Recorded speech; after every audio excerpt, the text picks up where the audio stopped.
मी 10,000 रुपयाच्या कॅपिटलला पुढील 30 दिवसामध्ये किती वाढवू शकतो. आज आहे आमचा डे 25. हा निफ्टी 50चा मंथली टाईम फ्रेम आहे आणि तुम्ही बघू शकता इथून एक ऑर्डर ब्लॉक आहे आणि ऑर्डर ब्लॉकवरून मार्केटने ऑलरेडी रिजेक्शन दिले आहे.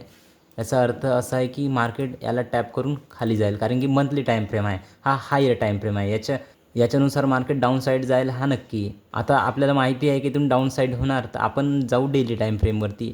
डेली टाईम फ्रेमवरती काय ऑलरेडी मंथली टाईम फ्रेमने आपल्याला ऑलरेडी रिजेक्शन दिलं आहे, ठीक आहे. आणि मार्केट ऑलरेडी डिस्प्लेसमेंट देत आहे. बघा तुम्ही बघू शकता डेली जो टाईम फ्रेम आहे इथं ऑलरेडी मार्केट डिस्प्लेसमेंट देत आहे आणि मार्केट प्रिव्हियस डे लोच्या खाली क्लोज होऊन मार्केट डिस्प्लेसमेंट दिला आहे आणि हा आमचा प्रिव्हियस डे लोचा आमचा टार्गेट आहे, ठीक आहे. डायरेक्ट आम्ही 5 मिनटावरती जाऊ. मागच्या दिवसाचा एक ऑर्डर ब्लॉक आहे, previous day order block 5 minute, ठीक आहे.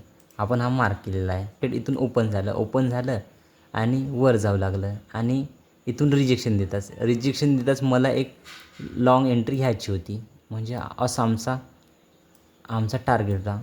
पण माझ्यातून ही एंट्री मिस झाली, ठीक आहे. माझ्यातून ही एंट्री मिस झाली तर मी काय केला, हे तर एंट्री जाऊ द्या, हे एंट्री मिस झाली.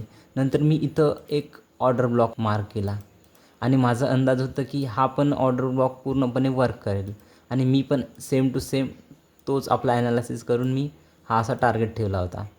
मार्केट खूप वेळा तिथंच राहिलं आणि मार्केट कन्सोलिडेट होऊन आमचा स्टॉप लॉस हिट केला आणि आज या पोझिशनमध्ये आम्हाला 409 रुपयाचा लॉस झाला. ओव्हरऑल आमचे 14,535ची कॅपिटल होती, आता ही 14,126वर आली आहे.